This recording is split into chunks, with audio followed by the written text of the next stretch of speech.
अस्सलामुअलैकुम dear students. आज का जो टॉपिक है हमारा एटॉमिक स्ट्रक्चर का, वो है इलेक्ट्रॉनिक कॉन्फ़िगरेशन ऑफ एलिमेंट्स। बहुत ही ज़बरदस्त टॉपिक है और इस इलेक्ट्रॉनिक कॉन्फ़िगरेशन का जो फर्स्ट रूल हम पढ़ेंगे वो है ऑफ बाय प्रिंसिपल। तो स्टार्ट करते हैं आज का लेक्चर। इस टॉपिक का नाम है मेरे बच्चों इलेक्ट्रॉनिक कॉन्फ़िगरेशन। अच्छा, इस टॉपिक का नाम प्रोटॉनिक कॉन्फ़िगरेशन भला क्यों नहीं रखा, या न्यूट्रॉनिक कॉन्फ़िगरेशन क्यों नहीं रखा? क्योंकि हम इलेक्ट्रॉन्स की बात कर रहे हैं, इसीलिए इस टॉपिक का नाम हमने क्या रखा है मेरे बच्चों, इलेक्ट्रॉनिक कॉन्फ़िगरेशन। मीन्स अरेंजमेंट या distribution of electrons in the sub shells या orbitals is known as electronic configuration. अच्छा, इसका एक सीक्वेंस है वो मैं आपको बताता हूँ। ये बाबा, अब क्या होता है कि एक पूरी सीरीज़ हो जाती है। तो टॉपिक का नाम क्या है हमारा, इलेक्ट्रॉनिक कॉन्फ़िगरेशन।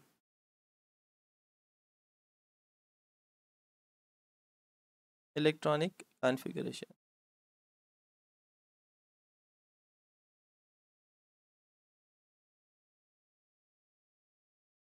अच्छा, हमारे हमने जो सब शेल्स के बारे में पढ़ा था, अगर आपको याद हो, तो हम स्टार्ट करते हैं 1s से।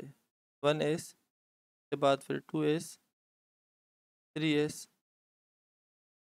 4s, 5s, 6s और 7s। ठीक है, 7s। अच्छा, फिर 7s के बाद आएगा 8s।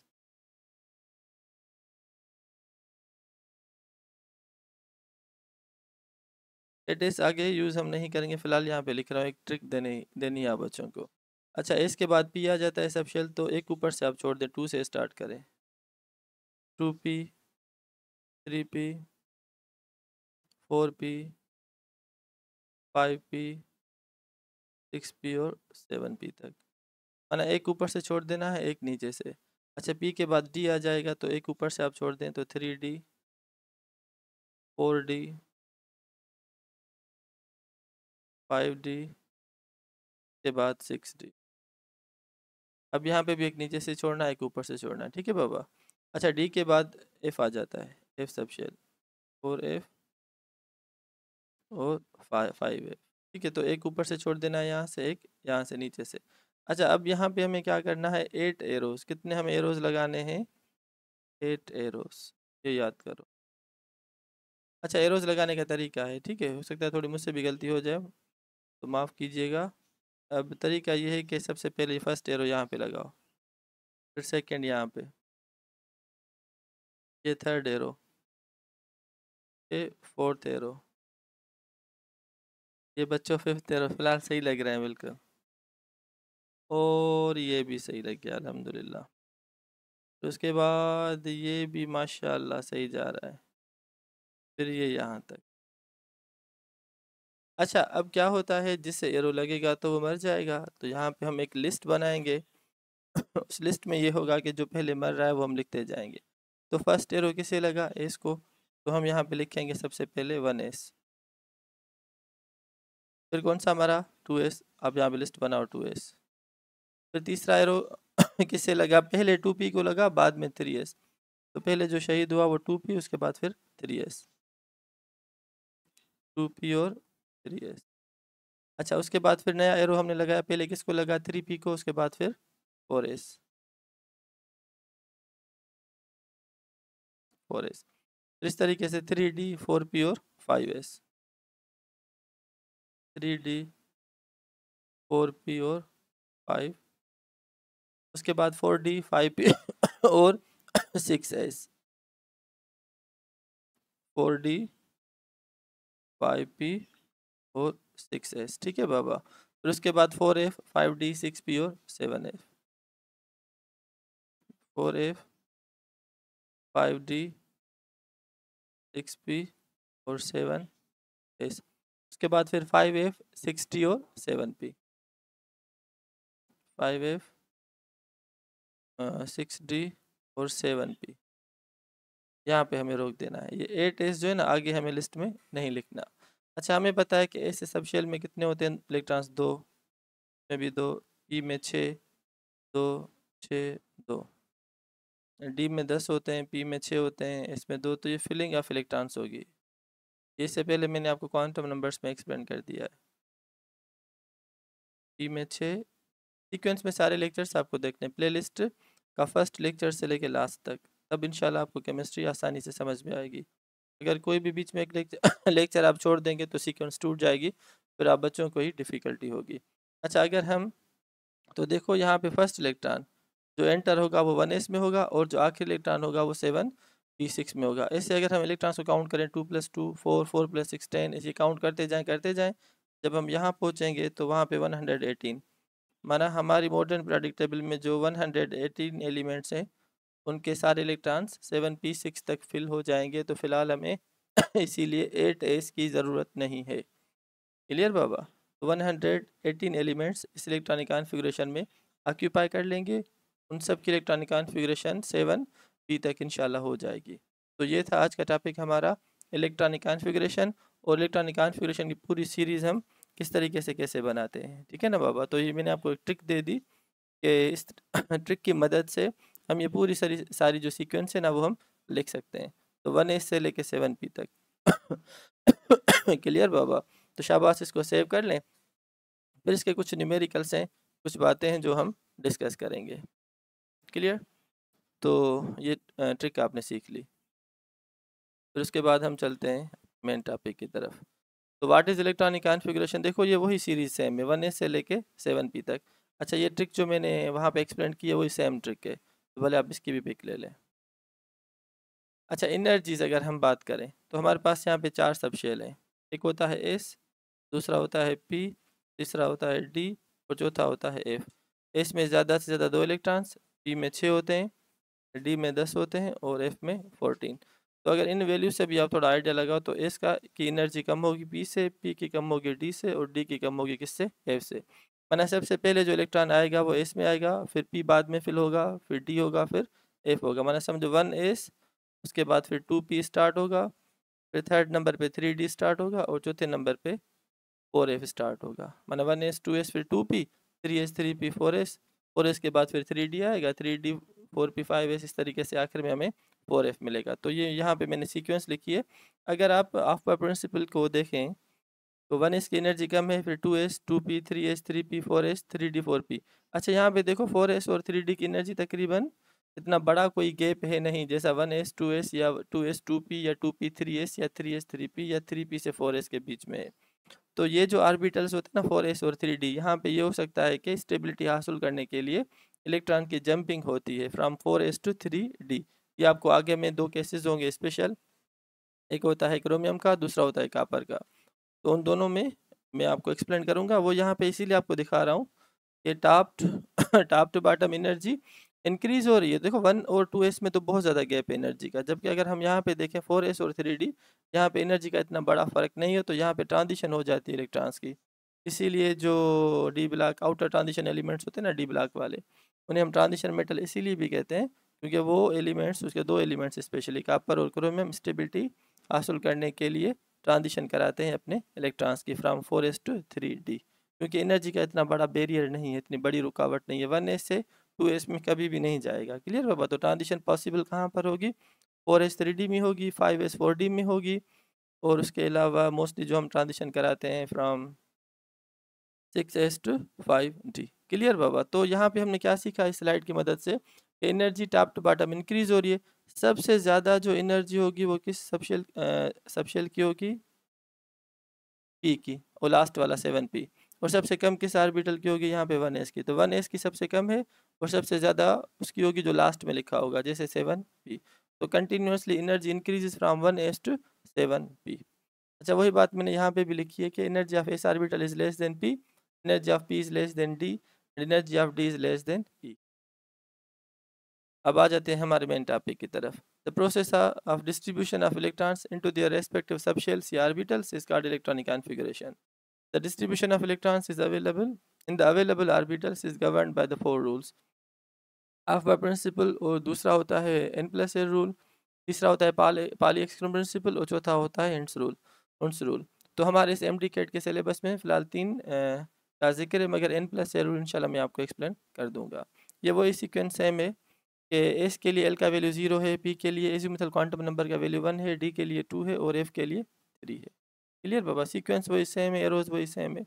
ये प्रिंसिपल क्वांटम नंबर और ये है हमारा एजिमुथल क्वांटम नंबर।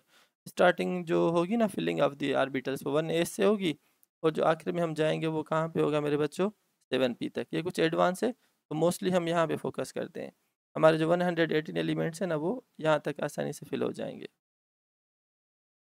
तो ये भी वही सेम है कि ज़्यादा से ज़्यादा एस में 2 होंगे, पी में 6, डी में 10 और एफ में 14। ये स्लाइड भी इंपॉर्टेंट है। अच्छा एनर्जी देखो, एनर्जी 1s की कम है 2s से, 2s की कम है 2p से, इस तरीके से। तो आखिर में जो फिलिंग होगी वो 7p में होगी, क्योंकि आफ्बार ने हमें यही कहा था कि orbitals of lower energy will be filled first with electrons then the orbitals of higher energy. मतलब वो आर्बिटल्स जिनकी एनर्जी कम है पहले हम इलेक्ट्रॉन्स उन्हें देंगे। अच्छा अगर वो कम्प्लीटली फिल हो जाएंगे तो आगे हम नेक्स्ट जो हायर एनर्जी आर्बिटल्स हैं उनमें हम इलेक्ट्रॉन्स ऐड करते जाएंगे। अब यहाँ पे हम कुछ एलिमेंट्स के इलेक्ट्रॉनिक कॉन्फ़िगरेशन करें तो देखो मेरे बच्चों, लिथियम का एटॉमिक नंबर है 3, माना इसके पास 3 इलेक्ट्रॉन्स हैं, तो 1s2 और 2s1 आ गया यहाँ पे। इसमें तो 1s2 में 2 इलेक्ट्रॉन्स, और अच्छा कुछ एलिमेंट्स के मैं आपको कॉन्फ़िगरेशन सिखाता हूँ, फिर उसके बाद हम यहाँ पे आ जाएंगे। तो फॉर एग्जांपल अगर मैं आपको कहूँ कि किस तरीके से हम इलेक्ट्रॉनिक कॉन्फ़िगरेशन करेंगे मुख्तलिफ एलिमेंट्स की, इलेक्ट्रॉनिक कॉन्फ़िगरेशन।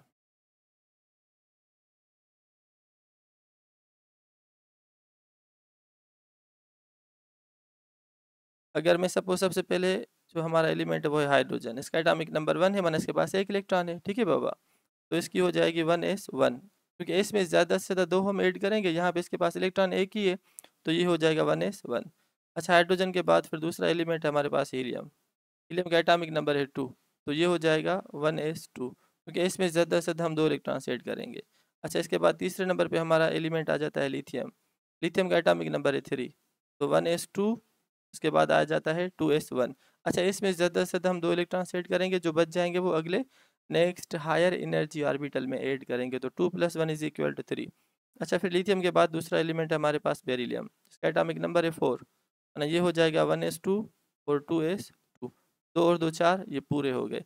अच्छा और अगर हम एलिमेंट्स की करें कॉन्फ़िगरेशन, तो बोरान है हमारे पास, बोरान का एटॉमिक नंबर है 5, 1s2, 2s2 और 2p। देखो p में ज़्यादा से ज़्यादा हम 6 ऐड करेंगे, मगर यहाँ पे नीड बेस होगा, तो 5 इलेक्ट्रॉन से 2 और 2 4, एक बच गया, तो हम p में यहाँ पे एक ऐड करेंगे।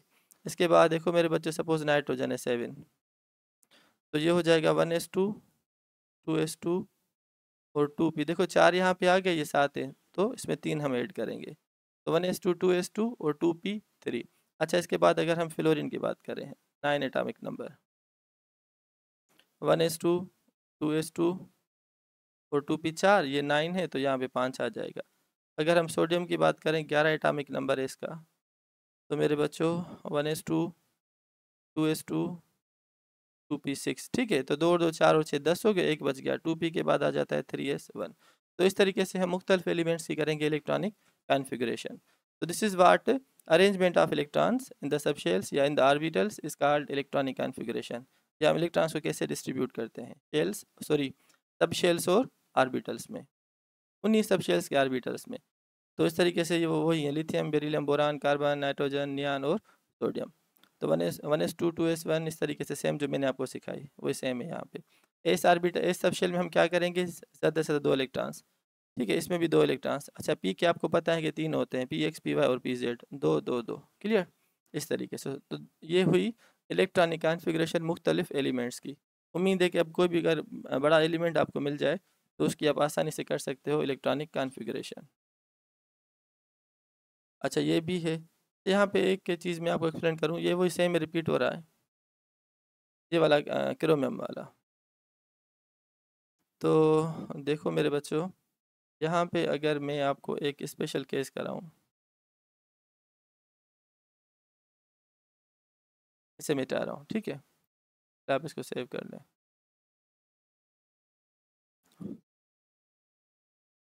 अब ये क्या होते हैं, एक्सेप्शनल केसेस। यहाँ पे कौन से केसेस होंगे मेरे बच्चों, एक्सेप्शनल केसेस।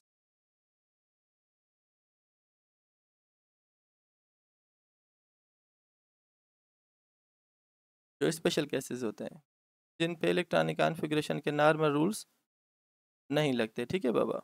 ऐसे 2 एलिमेंट्स हैं हमारे 3D सीरीज़ के, एक होता है क्रोमियम और दूसरा होता है कॉपर। 29। अच्छा, अगर हम क्रोमियम की करेंगे इलेक्ट्रॉनिक कॉन्फ़िगरेशन तो बच्चे ये हो जाएगी, चलो पूरी कर लेता हूँ, 1s2, 2s2, 2p6, 3s2, 3p6, 4s2 और 3d4।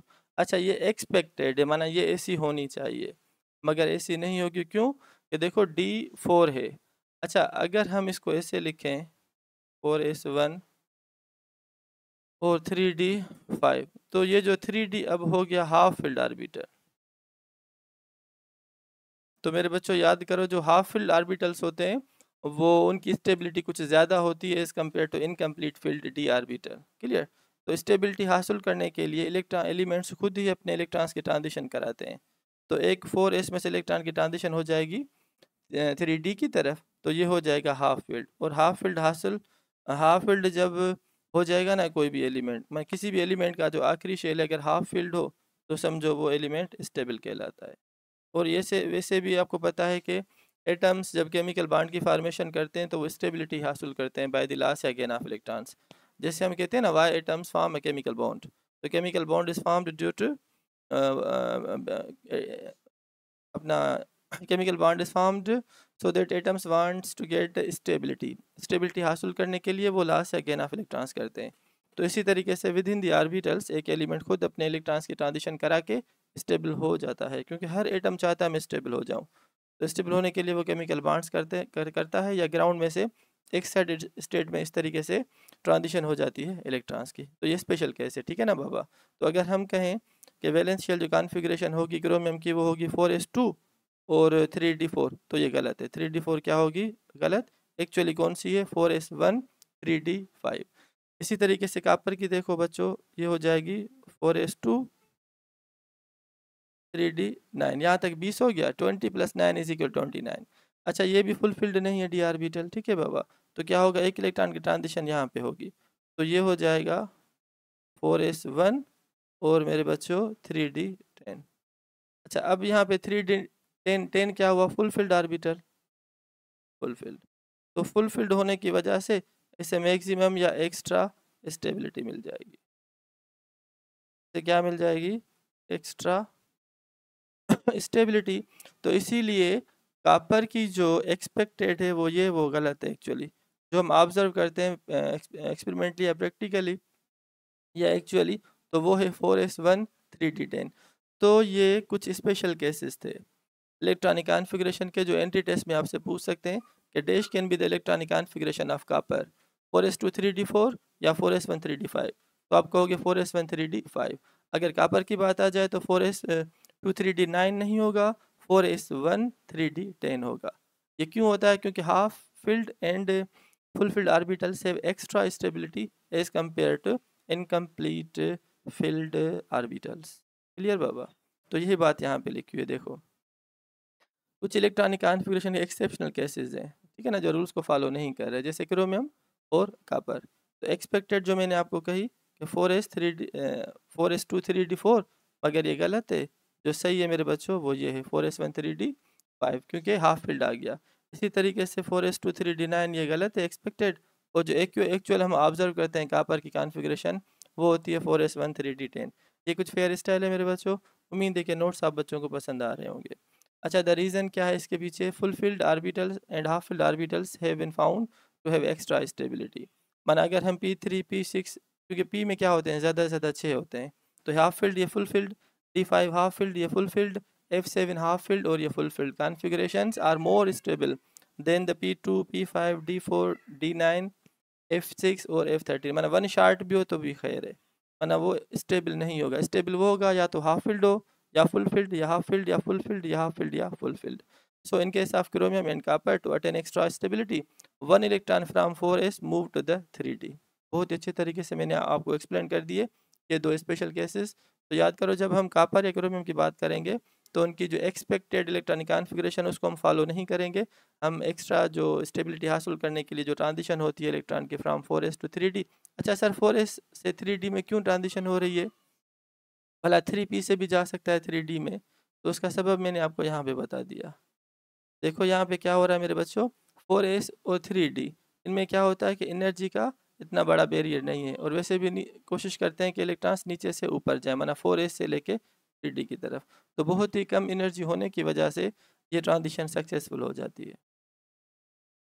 तो अब बढ़ते हैं आज का मेन टॉपिक जो था हमारा। अच्छा, ये वही सेम है कि 4s में से एक 3d की तरफ मूव करेगा, तो ये क्रोमियम में क्या हो गया, 5 इलेक्ट्रॉन्स 3d5 हो गए, ये हो गए 3d5। अच्छा, ये क्या हो जाएगा यहाँ पे 3d10, एक 4s का आया इलेक्ट्रॉन, उसने जंप करके यहाँ पे आ गया एक्स्ट्रा स्टेबिलिटी हासिल करने के लिए। तो आज का जो टॉपिक है मेरे बच्चों, अच्छा यहाँ पे भी अगर आप देखें तो क्रोमियम के केस में क्या है 4s1 3d5, और कॉपर में क्या है 4s1 3d10, ये भी वही सेम है। बाकी स्कैंडियम और titanium, vanadium, chromium, manganese, iron, cobalt, निकल, कॉपर, जिंक, इन सब में सही तरीके से होगी। सिर्फ ये दो एलिमेंट्स हैं जो एक्सेप्शनली बिहेव करते हैं, एक होता है क्रोमियम और दूसरा होता है मेरे बच्चों कॉपर। अच्छा, अब आ जाते हैं ऑफ बाय प्रिंसिपल की तरफ। अच्छा, मोस्टली क्या होता है जब कोई भी हम लॉ या प्रिंसिपल बच्चों को पढ़ाते हैं तो उसके आगे जो वर्ड लिखा होता है हम कहते हैं कि साइंटिस्ट ने दे दिया। जैसे हम कहते हैं हुंस रूल, हुंस ने दे दिया, ली चेटिलियस प्रिंसिपल, ली चेटिलियर ने दे दिया, ठीक है बाबा। या Boyle's law, Charles law, Boyle's ने दिया, चार्ल्स ने दिया, एवोगेड्रोस लॉ, एवोगेड्रो ने दिया। तो आप ये ना समझें कि Aufbau principle was given by Aufbau, कोई ऑफ बाय किसी साइंटिस्ट का नाम है, नहीं। तो ऑफ बाय किसी भी साइंटिस्ट का नाम नहीं है, जर्मन लैंग्वेज का वर्ड है जिसकी मीनिंग होती है टू बिल्डअप या बिल्डिंग करना। जैसे 1s 2s 2p 3s, ये पूरी सीक्वेंस बनाने में जो बड़ा रोल था वो किसका था, वोल्फगैंग पाली का। अच्छा, ऑफ बाय प्रिंसिपल किसने दिया था, what was the name of that scientist, that was a Wolfgang Pauli. This principle was given by the Wolfgang Pauli. याद करें कि ऑफ बाय प्रिंसिपल ऑफ ने नहीं दिया था, वोल्फगैंग पाली ने दिया था। ये वही पाली है जिसने हमें बताया था कि एक ऑर्बिटल में हम ज़्यादा से ज़्यादा 2 इलेक्ट्रॉन्स ऐड कर सकते हैं, 2 से ज़्यादा नहीं कर सकते। अच्छा, आफ्पा ने हमें क्या बताया, आफ्पा प्रिंस सॉरी पाली ने हमें क्या बताया आफ्पा प्रिंसिपल में, कि बच्चों जो है ना वो orbitals of lower energy will be filled first with the electrons then the orbitals of higher energy in a sequence. माना सीक्वेंस कैसे है, जो यहाँ पे मैंने आपको एक्सप्लेन कर दी, ठीक है ना बाबा। तो एनर्जी 1s की ज़्यादा कम होती है, 2s से 1s है, पहले 1s फिर 2s, ये सीक्वेंस फॉलो होगा। तो ऑर्बिटल्स ऑफ लोअर एनर्जी जैसे 1s 2s will be filled first with the electrons then the orbitals of higher energy in a sequence, पहले सिंगल फिल करेंगे, उसके बाद डबलिंग बाद में होगी। जो हुंस ने कहा था वो इन डिटेल में मैं आपको इंशाल्लाह एक्सप्लेन करूँगा।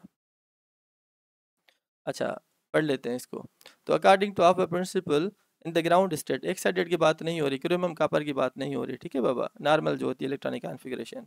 इन the ground state of atoms the electrons are filled to the orbitals of lowest energy first, later will be in the higher energies in a sequence but maximum 2 electrons to each orbital। ये भी इसी ने पाली ने बताया था ना, आपको याद है कि ऑर्बिटल में हम ज़्यादा से ज़्यादा किसी भी सब शेल का कोई ऑर्बिटल हो, एस का हो, पी का हो, डी का हो या एफ का हो, तो कोई किसी भी सब शेल का कोई भी ऑर्बिटल आप उठाएंगे तो एक ऑर्बिटल के अंदर हम ज़्यादा से ज़्यादा 2 इलेक्ट्रॉन्स ऐड कर सकते हैं। ये भी इस पाली ने कहा था।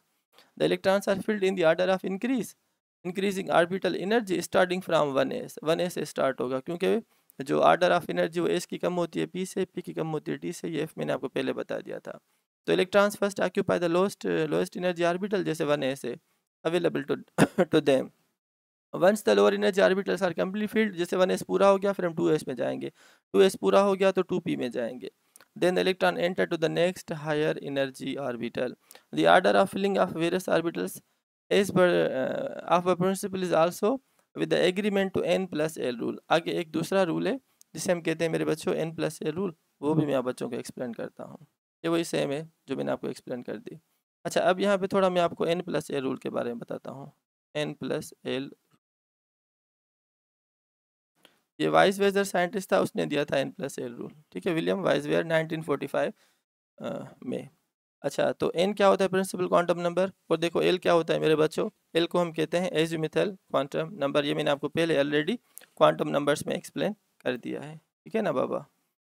तो कुछ इसके एग्जांपल्स हो जाएं, से फॉर एग्जांपल 1s, ठीक है। अब यहाँ पे n का वैल्यू ये है, n इज़ 1 प्लस s के लिए l का वैल्यू होता है 0, तो 1 + 0 = 0। अच्छा, 1s के बाद हम आ जाते हैं 2s की तरफ।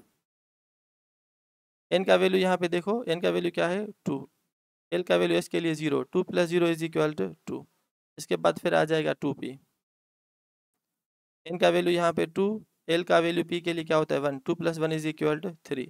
फिर 2p के बाद क्या है मेरे बच्चों 3s, n का वैल्यू 3, l का वैल्यू s के लिए 0, 3 + 0 is equal to 3, 1s 2s 2p 3s के बाद फिर क्या आ जाता है 1s 2s 2p 3s 3p, 3p, n का वैल्यू यहाँ पे क्या है 3, l का वैल्यू p के लिए 1, तो 3 + 1 इज इक्वल 4। तो देखो ये सीक्वेंस बिल्कुल सही फॉलो हो रहा है कि 1s की एनर्जी कम होती है 2s से, 2 की कम होती है 2p से, 2p की कम होती है 3s से, और 3p की कम होती है 3p से। तो देखो जिसका n + l वैल्यू कम आएगा वो पहले फिल होगा, पहले 1s, ठीक है बाबा, sorry 1 + 0 is equal to 1, 1 + 0 is equal to 1। तो यहाँ पे 1s का वैल्यू 1 आ गया, कम है एस कम्पेयर टू 2, ये कम है तो सबसे पहले 1s फिल होगा, फिर 2 फिल होगा, 2s फिल होगा, उसके बाद फिर 3p को फिल करेंगे। अच्छा यहाँ पे देखो एक चीज़, ये सर 2p आर्बिटल और 3s आर्बिटल दोनों का n + l जो वैल्यू है वो सेम है या बराबर है।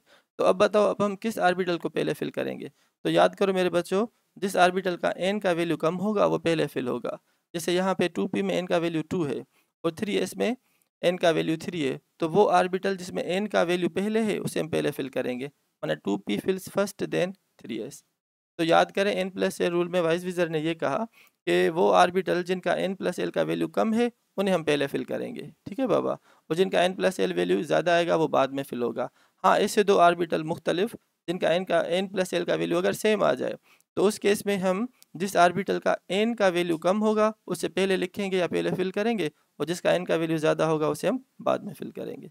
तो ये था n + l रूल, जिसका भी टोटल डायरेक्ट रिलेशनशिप होता है विद इलेक्ट्रॉनिक कॉन्फ़िगरेशन या with the Aufbau principle. तो यहाँ पे मैं आपको बताता हूँ, देखो ये वही एनर्जी सीक्वेंस है 1s 2s 2p। अच्छा, ये जो है ना तीनों p आर्बिटल्स ये डीजेनरेटेड कहलाते हैं। मैंने आपको पहले बताया था term what are degenerated orbitals, वो आर्बिटल्स जिनकी एनर्जी सेम हो, माना 2p एक से समझो 2py और 2pz, इन तीनों की एनर्जी क्या है मेरे बच्चों, बिल्कुल सेम है। तो वो आर्बिटल्स जिनकी एनर्जी सेम हो उन्हें हम डीजेनरेट कहते हैं, जैसे ये भी डीजेनरेटेड। अच्छा, डी के भी 5 orbitals, dxy dy z dzx dx² y² और dz², ये भी पांचों ही पांचों क्या है डीजेनरेटेड, क्योंकि देखो ना इनकी एनर्जी बिल्कुल सेम है, इक्वल है। हाइब्रिडाइजेशन में कोई भी आगे आ सकता है, हाइब्रिडाइजेशन में कोई भी आगे आ सकता है, ठीक है बाबा। तो तीनों बराबर हैं, ऐसे नहीं कि एस पी में सिर्फ पी एक्स आएगा, एस के साथ पी वाई भी आ सकता है, एस के साथ पी जेड भी आ सकता है, इनके साथ s p one hybridization, clear. क्योंकि these all orbitals are degenerated orbitals. बहुत ज़बरदस्त स्लाइड है, आप इसको सेव कर लो। वही सेम सीक्वेंस है यहाँ पर 1s 2s 2p 3s 3p 4s 3d 4p 5s 4d 5p 6s, ये सेम सीक्वेंस जो मैंने आपको पहले एक्सप्लेन कर दी थी, जो मैं आपको यहाँ पे बता रहा हूँ। तो अब ये टॉपिक तो अल्हम्दुलिल्लाह पूरा हो गया कि what is electronic configuration, what are the rules of electronic configuration. जो पहला रूल था मेरे बच्चों वो मैंने आपको अच्छे तरीके से एक्सप्लेन कर दिया, जिसे हम ऑफ बाय प्रिंसिपल कहते हैं, ठीक है बच्चों। उसके बाद थोड़ा मैंने आपको इंट्रोडक्शन दे दिया n+a रूल का। अब डिटेल में मैं आपको पढ़ाता हूँ n+a रूल, n+l रूल, इसके साथ अपना विद ऑफ बाय प्रिंसिपल, ठीक है। जो चीज़ें मैंने आपको बताया वो इसे हम यहाँ पे लिखी होगी कि इन 1945 an American chemist William Shakespeare proposed that subshells are filled in the order of increasing value of n+l, जिसका n+l वैल्यू कम होगा वो पहले लिखेंगे। In building up the electronic configuration of the elements, the orbitals with the lowest value of n+l are filled first, जिसका n+l value कम आएगा वो पहले लिखेंगे, जैसे 1s से पहले, फिर 2s 2p जो मैंने आपको कहा। अच्छा, अगर आपको याद है 2p सबशेल या आर्बिटल और 3s आर्बिटल में n+l का वैल्यू सेम है, तो मैंने कहा जिसका n का वैल्यू कम होगा वो पहले फिल होगा, जिसका n का वैल्यू ज़्यादा है वो हम बाद में फिल करेंगे। तो if two orbitals have the same n+l value then orbital with the lower value of n fills first. बहुत ही अच्छे और ज़बरदस्त तरीके से मैंने आपको एक्सप्लेन कर दिया ऑफ बाय प्रिंसिपल और n+l रूल। अच्छा, इसके कुछ और भी एग्जांपल्स है यहाँ पे, खुद आप इनको ट्राई कर लेना घर में। 1s का n+l 1 है, ये 2 से कंटिन्यूसली इंक्रीज होगा, और सबसे जो आखिर में फिल होगा वो कौन सा होगा मेरे बच्चों, ये मैं यहाँ पे लिख रहा हूँ 6d। तो n+l का वैल्यू 6 के लिए n का वैल्यू 6 है और d के लिए l का वैल्यू 2 होता है, सॉरी यहाँ पे क्या होगा देखो मेरे बच्चों, तो 6d में क्या होगा, 6d में n+l रूल अप्लाई करते हैं, n+l रूल। अच्छा, यहाँ पे n का वैल्यू 6 है और l का वैल्यू d के लिए क्या होता है मेरे बच्चों 2, तो 6 + 2 इज इक्वल टू 8। अगर मैं यहाँ पे कुछ और आपको बताऊँ, कुछ और एक्सप्लेन करूँ, बहुत ही ज़बरदस्त पॉइंट है, वो भी थोड़ा आप समझ लें, है इम्पोर्टेंट। एक होता है मेरे बच्चों 5f, ठीक है, एक होता है 5f, इस बात को समझें। 5f, फिर होगा मेरे बच्चों 60, फिर होगा 70। अच्छा, 5 n का वैल्यू यहाँ पे क्या होगा 5, और l का वैल्यू f के लिए क्या होता है 3। 5 + 3 is equal to 5 + 3 is equal to 8। n plus l का वैल्यू क्या आ गया यहाँ पे 8। आ जाओ यहाँ पे n का वैल्यू 6, d के लिए l का वैल्यू होता है 2, तो 6 + 2 is equal to 8। By the same way यहाँ पे भी n का वैल्यू क्या है 7, l का वैल्यू p के लिए क्या होगा मेरे बच्चों, क्या होगा 1, तो 7 + 1 इज इक्वल टू 8। अब यहाँ पे तीनों आर्बिटल्स का n + l वैल्यू सेम आ रहा है 8, 8 और 8, तो कौन सा पहले फिल होगा, जिसका n का वैल्यू पहले है, ये वाला। तो पहले हम 5f लिखेंगे, फिर उसके बाद लिखेंगे 60, और आखिर में हम क्या लिखेंगे 7p। तो उम्मीद है कि आपने समझ लिया, वो जो सीक्वेंस हमने पहले ड्रा करी थी फ्राम 1s to 7p, तो 7p बिल्कुल लास्ट में हम लिखेंगे। तो ये था आज का टॉपिक हमारा इलेक्ट्रॉनिक कॉन्फ़िगरेशन, जिसपे हमने डिटेल में दो प्रिंसिपल्स को पढ़ा या रूल्स को पढ़ा। एक था अफबा प्रिंसिपल जो वोल्फ्गैंग पाली ने दिया, और दूसरा था n+a रूल जिसको विलियम विज़वेजर ने दे दिया। तो मेरे बच्चों, अगर आपको बात समझ में आ रही है तो लाइक करें, सब्सक्राइब करें और कमेंट करें यूट्यूब चैनल से सरफराज वीएन को, और भी जो स्टूडेंट्स हैं उनको आप बताएं। थैंक यू बाबा, अल्लाह हाफिज़।